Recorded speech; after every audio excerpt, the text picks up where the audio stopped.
এখানে হচ্ছে দুইটা পাত্র দিছে, দুইটা পাত্রের মধ্যে একটা হচ্ছে তোমার 7.3 গ্রাম আছে কিছু, এটার মধ্যে হচ্ছে 8 গ্রাম আছে, ঠিক আছে, 8 গ্রাম আছে, এবং দুইটা পাত্রের সাইজ আলাদা, এটা 200 মিলি আর এটা হচ্ছে 100 মিলি। দেখতে দেওয়া যায় যে 100 মিলিটা বেশি বড় পাত্র আর কি, ঠিক আছে। মানে আমরা হচ্ছে বোতল ব্যবহার করি না, আমরা ওখানে 250 মিলিলিটারের বোতল দেবো, মনে করি এগুলো 250 মিলিলিটার, এগুলো 100 মিলিলিটার, মানে এগুলো 200 আর এগুলো 100, ঠিক আছে। দুই পাত্রের মধ্যে দুইটা জিনিস আছে।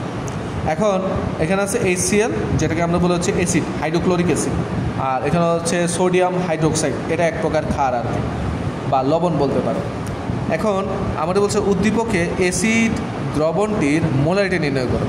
অ্যাসিড কোনটা এটা না, হচ্ছে আমার এই পাত্রের মোলারিটি নির্ণয় করতে হবে। মোলারিটি বলতে বোঝায় তোমার হচ্ছে ঘনমাত্রা, ঠিক আছে, কতটুকু ঘন আছে এখানে। এখন আমরা দিলাম, আমরা জানি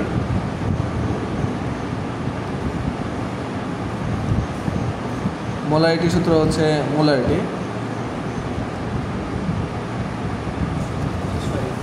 সমান সমান হচ্ছে মোলারিটিটা হচ্ছে এস দ্বারা প্রকাশ করে, ঠিক আছে। সমান সমান দিলাম ডাব্লিউ ইন্টু হচ্ছে 1000, নিচে হচ্ছে এম আর ভি। এখন হচ্ছে হ্যাঁ সূত্র এটা। এখন এম কী তা আমরা, আচ্ছা আগে হচ্ছে ডাব্লিউ বাইর করবো। ডাব্লিউ বলতে বোঝায় আমার এখানে পাত্রের মধ্যে কত ওজন দেওয়া আছে, ঠিক আছে, উৎপাদ কতটুকু দেওয়া আছে। এখানে হচ্ছে 7.3 গ্রাম দেওয়া আছে। এখন ভি কী তা, ভি হচ্ছে আয়তন, পাত্রের আয়তন কত, 200 মিলিলিটার, দিলাম 200 মিলি হচ্ছে পাত্রের আয়তন। আয়তন মানে তো বুঝো সাইজ কতটুকু বড়। এখন কথা হচ্ছে এম কী তা, এম হচ্ছে যেই তোমার মধ্যে যৌগের কথা বলছে, যেমন হচ্ছে এই যে এখানে একটা অ্যাসিডের কথা বলছে না, এটার আণবিক ভর, যেমন হচ্ছে এখানে কী দেওয়া আছে HCl, জানি মানে তার ভর বাইর করবো।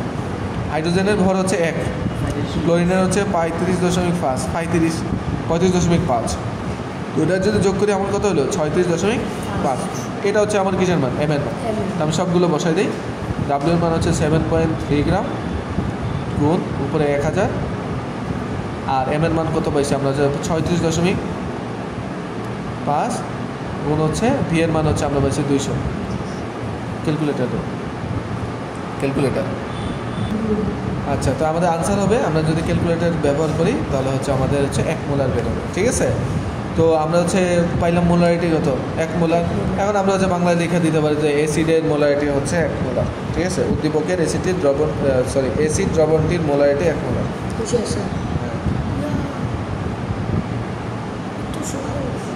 ডি মানে কি আয়তন, ভলিউম আর কি, ভলিউম। আর এম মানে সেগুন থাকবে, এম মানে হচ্ছে মাস, মাস মানে হচ্ছে নর্মালি আর কি তার ভর কত, মাস মানে হচ্ছে ওজন বা ভর বলতে পারো, ঠিক আছে। ডাব্লিউ মানে যে সংখ্যা, ডাব্লিউ মানে হচ্ছে ওয়েট, মানে এখানে কতটুকু পরিমাণে আছে 7.3। আর যদি এম বলে, এম মানে হচ্ছে যে মৌলটা বলছে তার ভর লেখা লাগে, ঠিক আছে। আচ্ছা, তাহলে আমরা বলতে পারি যে উদ্দীপকে অ্যাসিডের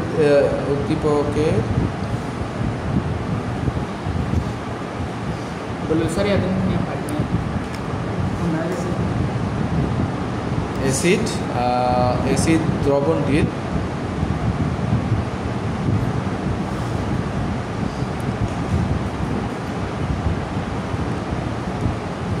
মোলারিটি হচ্ছে আমার 1 মোলার। শেষ, সহজে। এখন এই পিসটা আমরা হচ্ছে পাত্র নিয়ে দেখছিলাম, তো মটকা দুইটা সেম পাত্র সেম মটকা, তো মটকা দুইটার ওই সাইডে তো জায়গা বেশি দখল করবে, তো মটকা দুইটার এখানে না লিখে আমরা বোতল আকারে লিখছি, ঠিক আছে। এখন মটকা দুইটা না লিখে আমরা হচ্ছে এই ছোটো ছোটো দুইটা গ্লাস লিখছি।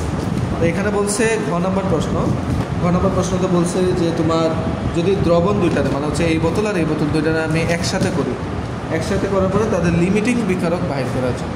লিমিটিং বিকারক বলতে বোঝায় আর কি যে পদার্থটা তোমার বিক্রিয়া করে আগে শেষ হয়ে যাবে তাকে হচ্ছে আমরা লিমিটিং বিকারক বলবো।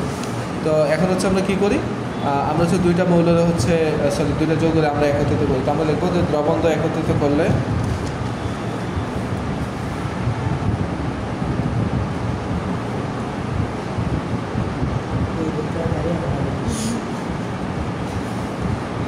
একত্রিত করলে বিক্রিয়াটি দ্বারায়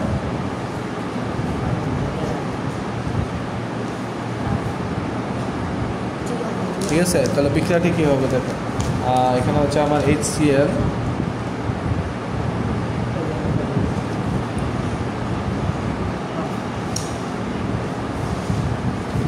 আছে, এটা একটা প্রশমন বিক্রিয়া হবে। HCl একটা অ্যাসিড, আর NaOH হচ্ছে তোমার একটা হচ্ছে কি বলে এটা নাম, ক্ষার। অ্যাসিড আর ক্ষার যদি বিক্রিয়া করে তাহলে হচ্ছে প্রশমন বিক্রিয়া হবে, একটা লবণ উৎপন্ন হবে, মানে হচ্ছে তার প্রথমটা আর তারপরে এটা NaCl, আর হচ্ছে লবণের পানি উৎপন্ন হবে, পানি হচ্ছে H2O। ঠিক আছে, ওকে গেল। এখন আমরা হচ্ছে এটা হচ্ছে কতটুকু আছে, এটা হচ্ছে 1 মোল আছে, এটা একটা 1 মোল আছে না, এটা 1 মোল আকারে আছে, এটাও 1 মোল আকারে আছে।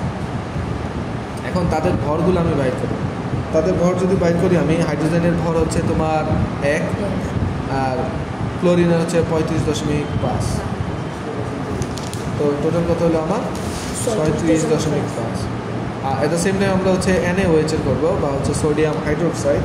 তো সোডিয়ামের হচ্ছে আমাদের 23, অক্সিজেনের হচ্ছে 16, আর হাইড্রোজেনের হচ্ছে 1। সবগুলো যদি আমরা যুক্ত করি তাহলে আমাদের মান বাড়ে হচ্ছে কত, 40 গ্রাম মানে, ঠিক আছে 40। এখন আমরা কি করবো, আমরা হচ্ছে বিক্রিয়া হতে পাই কি জানি যে 40 গ্রাম হয়ে গেলে, এই যে এটা যে তোমার কি 40 গ্রাম বিক্রিয়া হতে আমার কতটুকু ইয়া লাগে, হাইড্রোক্লোরিক অ্যাসিড লাগে 36.5 লাগে। ঠিক আছে, মানে হচ্ছে 40 গ্রামের সাথে গ্রামই ধরলাম আমরা, 40 গ্রাম বিক্রিয়া করতে গেলে আমার হচ্ছে কি 36.5 গ্রাম হাইড্রোজেন ক্লোরাইড লাগে, এটা আমি লিখবো। অতএব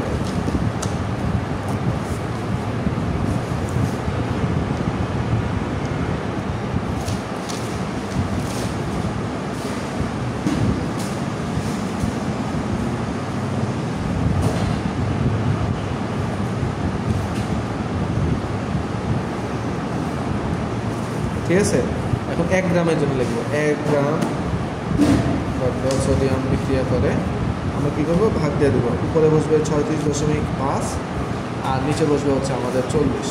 তো এখানে হচ্ছে আমরা সেম HCl এর সাথে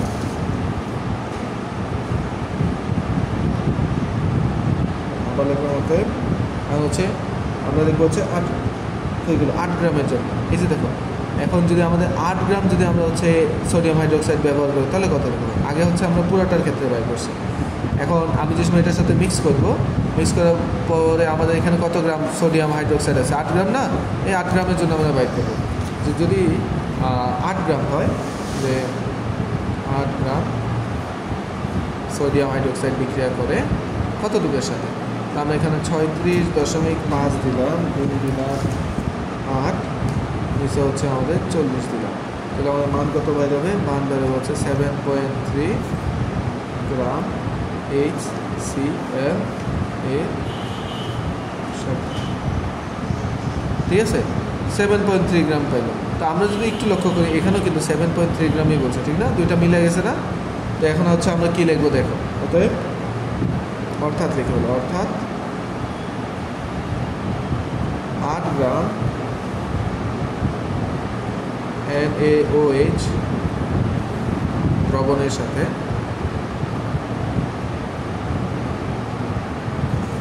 7.3 গ্রাম HCl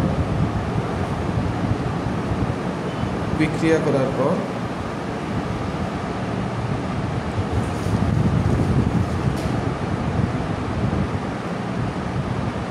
পাত্রে কোনো কিছু অবস্থিত থাকবে না।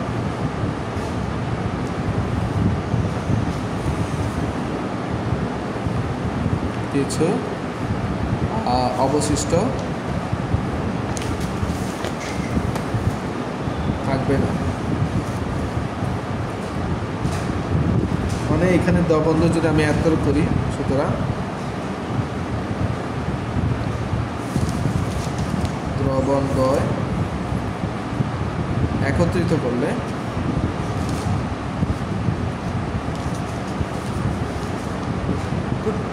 কোনো লিমিটিং